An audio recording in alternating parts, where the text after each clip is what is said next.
폐기물 유동성 소각 시 폐재 구성 성분이 화학에 미치는 영향 예측에 관한 연구 결과를 말씀드릴 기계연구원 김윤입니다.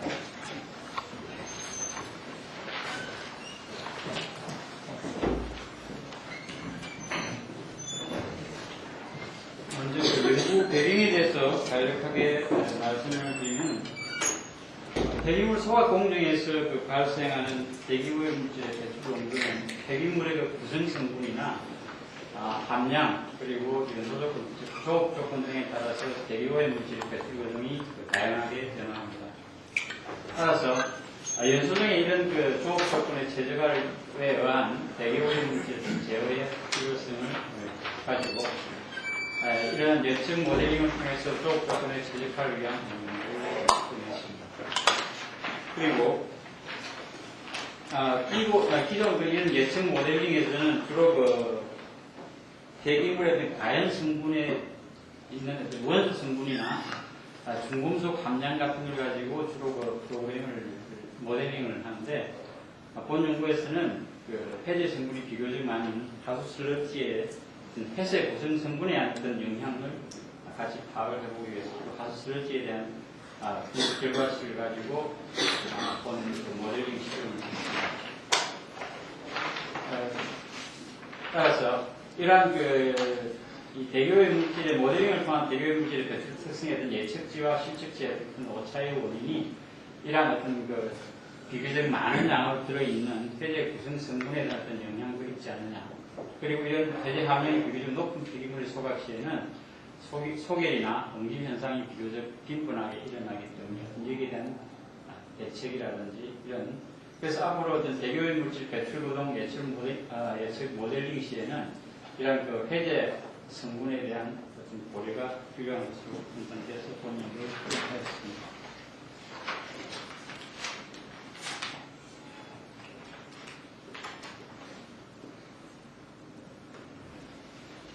따라서 폐기물 유동성 소각 시 타랑을 위해서 주입하는 스케스의 주입량의 변화에 따른 타랑 특성을 예측함으로써 소각 공정에서 제적 조업 조건을 설정하기 위한 기초자료로서 기초자료를 확보하고자 하였습니다. 그래서 주요한 연구 내용으로서는 폐재 내에 함유되어 있는 CaO 성분이 실제 어떤 자체 타랑에 어느 만큼 영향을 미치느냐 대한 어떤 파악, 그리고 조업 조건의 변화에 따른 어떤 대기오염 물질의 배출 특성을 예측해보고, 그 다음에 해제 성분이 타랑에 의해서 주입하는 스케스에 의한 타랑 특성에 미치는 영향 등을 해서 파악해보았습니다.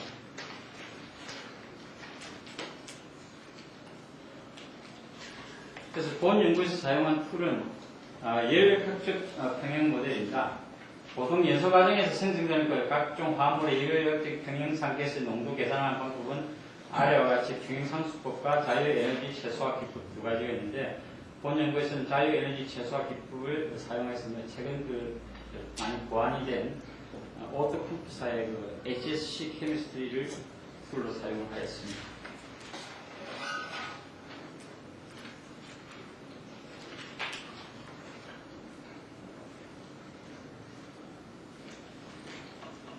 본 연구에서 대상으로 한 하수 슬러지의 주요 대상 성분은 원소 성분이 CHNO, 그리고 해제 중에 다량으로 함유되어 있는 SiO2, Al2O3, P2O5라는 이런 유기물류, 그리고 다량으로 함유되어 있는 중금속, 이런 것들을 분석 결과치를 프로그램에 이용하였습니다. 그리고 조업 조건은 조업 온도를 400도에서 1200도씨, 그리고 총괄 공기 연료비를 1.0에서 2.0, 그리고 스케스의 주입량을 CH/S 비율 1.3에서부터 7.3까지 변화를 주면서 본 연구를 수행하였습니다.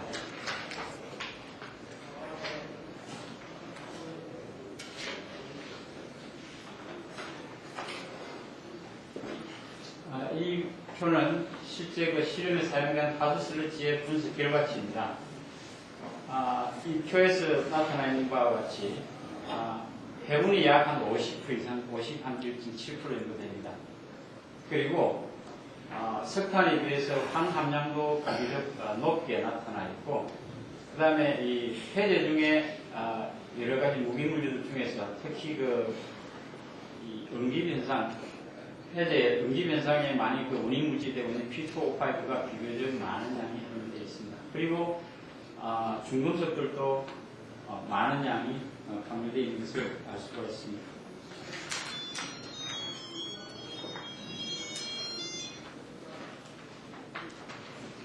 결과 및 고찰에 대해서 말씀을 드리도록 하겠습니다.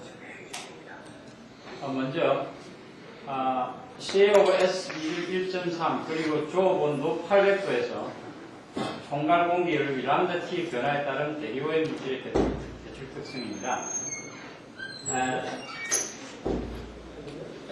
대표적인 가스상의 오염물 중에 하나인 황산화물의 경우에는 전체적으로 총괄 공기 연료비가 증가함에 따라서 감소하는, 그러나 전체적인 농도는 수천 ppm이 배출되는 걸로 나타났습니다만, 총괄 공기 연료비가 증가함에 따라서 감소하는 것으로 나타났습니다. 이것은 황산화물의 경우에는 연료 중에 포함되어 있는 황성분이 대부분이 전환돼서 황산화물로 전환되어서 나타나는 겁니다. 그런데 이제 대부분이 쉽게 전환이 되었다가 총괄 공기 연료비가 증가함에 따라서 희석에 의해서 아마 전체적인 황산화물의 농도는 조금 감소하는 것으로 나타났습니다.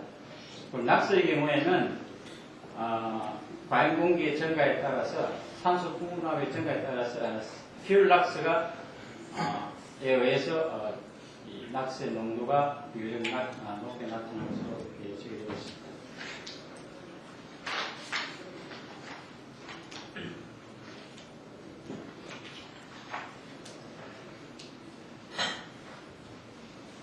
다음은 총괄 공기압이 1.2 조건에서 CaOS의 변화 시 조업 온도에 따른 가스상 오염 물질의 배출 농도입니다. CaOS가 1.3일 때는 조업 온도가 변화함에 따라서 삭스의 농도는 계속 증가한 추세를 나타내고 있습니다.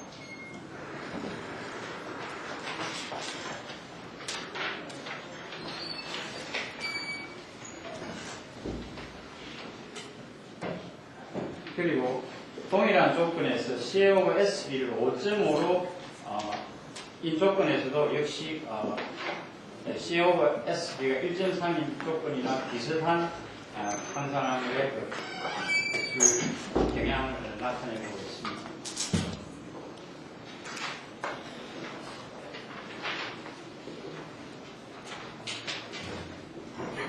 그러나 CaOSB를 6.5로 하였을 때 적정한 조업 온도인 800도에서는 황산화물의 농도는 거의 수 ppm 정도로 나타났습니다. 그러나 조업 온도의 증가에 따라서 황산화물의 농도는 다시 소수폐 칼슘과 반응했던 황산화물이 다시 황산화물로 전환되어서 높은 농도로 나타나는 것을 알 수 있습니다. 그래서 일반적으로 조업 온도를 900도 이상에서 운전하는 것은 황산화물의 배출을 억제하는 조건에서는 별로 좋지를 않다는 것을 알 수가 있습니다.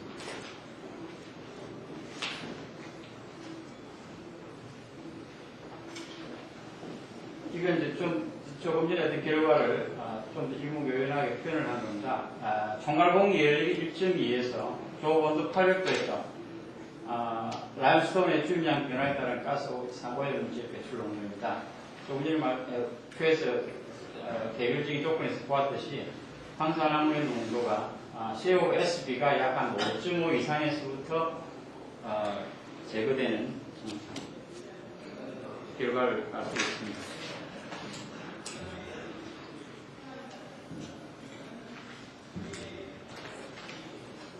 다음은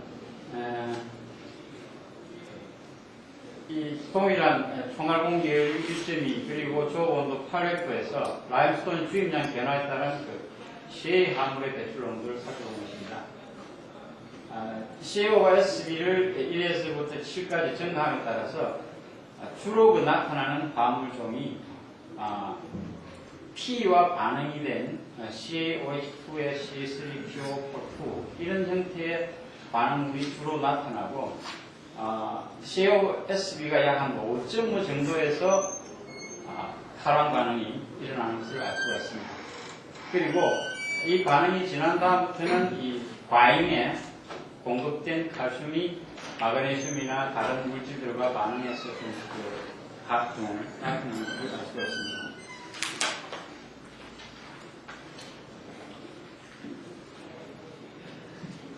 그럼 이런 변화가 저온도에 따라서는 어떤 그 변화를 나타내는지를 살펴보면은 COSB가 1.3 조건에서는 주로 아까 말씀드린 대로 CaOH2에 CH3PO2의 주종을 이런 것으로 나타났습니다.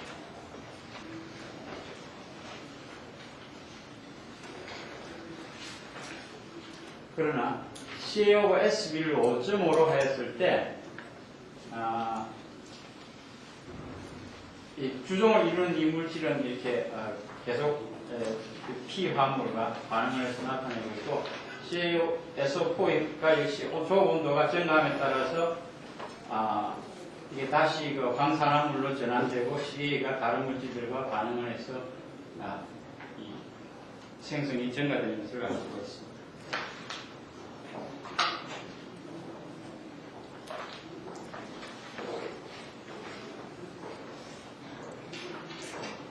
저온도 CaOSB를 6.5로 하였을 때 역시 그 상부에 나타나는 그 화물 종은 동일합니다만은 이 과잉의 Ca에 의해서 여러 가지 물질들이 활동들의 어떤 생성량이 급격하게 증가하는 것을 볼 수 있습니다.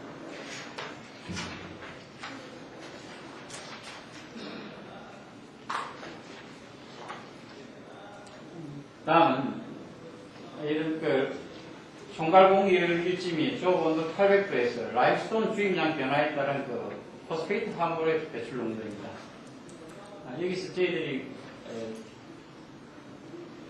뭔가 확실하게 뭘 파악을 한 것은 주로 이 CA가 P와 반응이 가장 우선적으로 먼저 일어난다는 겁니다. 그래서 초기에 CaOSB가 낮을 때는 다른 이 P가 알루미나나 아니면 마그네슘, 나트륨 이런 것들과 화합물을 형성하고 있다가 Ca의 첨가량이 증가함에 따라서 이 P가 대부분이 약 5 이상에서는 전부 다가 그 CA와 반응을 해서 전환이 되어버리고 다른 이런 그 P와 화합 물질들은 거의 나타나지 않는 것을 알 수가 있었습니다.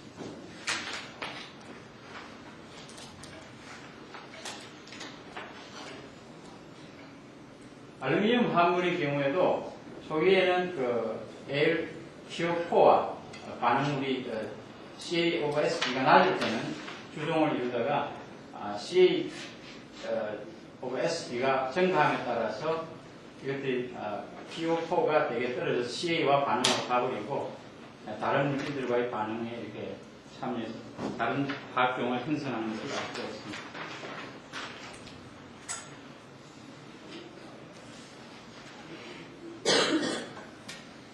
네, 나트륨 화물의 경우에도 역시 초기에 그 NaPO4나 Na2P2O6라는 이런 형태로 존재를 하다가 CaOSB가 증가함에 따라서 이 P가 CA와 반응으로 전환이 되고 다른 물질로 이렇게 전환되는 것을 알 수가 있습니다.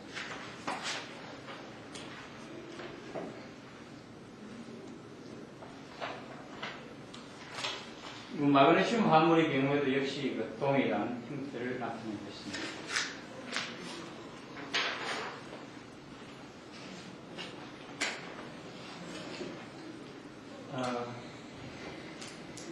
이상과 같이 말씀드린 결과를 요약해서 말씀드리면 저온도 800도에서 총괄 공기 연료기 변화에 따른 그 해상오염 물질 배출 특성은 삭스나 낙스의 경우에는 그 영향을 받지 않는다는 것을 알 수 있었습니다. 그리고 총괄공기 연료기 1.2 CaOSB가 1.3인 조건에서 저온도 변화에 따른 그 해상오염 물질 배출 특성은 삭스의 경우에는 저온도 영향이 거의 없습니다만 낙스의 경우에는 저온도가 증가해서 고체온도가 증가하자. 그리고 석회석 주입량의 변화에 따른 배출 특성은 낙스의 경우에는 큰 변화가 없습니다만 삭스의 경우에는 CaOSB가 약 6.5 정도에서 수십 ppm 이하로 감소하는 것을 알 수가 있다. 그리고 실제로 그 폐제 중에 들어있는 CaO의 영양 자체 탈환 반응은 거의 나타나지 않는 것을 알 수가 있습니다.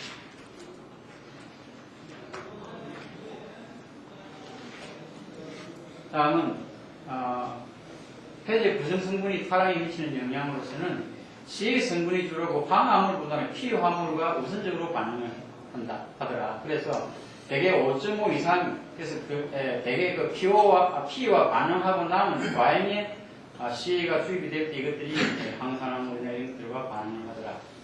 그래서 피 성분이 그 CA 화물과 가장 우선적으로 반응을 해서 우선적으로 나타난다는 것을 알 수가 있었습니다. 그리고 나트륨이나 마그네슘, 알루미늄 등 기타 성분들은 칼슘과 피 화물의 거동에 따라서 좌우가 되더라는 것을 알 수가 있습니다.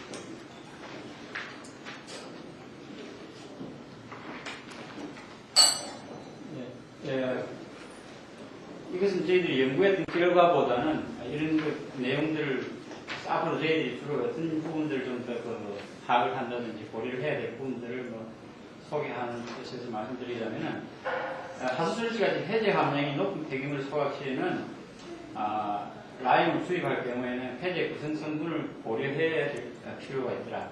그리고 폐기물 유동성 소각 시 탈환기에 주입되는 석회석은 그 주입량이나 주입 형태, 그리고 위치, 그리고 주입되는 라임의 입경 등을 적정하게 조정해서 신청해야 되겠더라. 그리고 이런 그 비교적 많이 들어있는 폐제에 따른 식물질의 소결이나 엉길 현상에 대한 연구들이 앞으로 좀 더 필요하다는 것을 말씀드리겠습니다.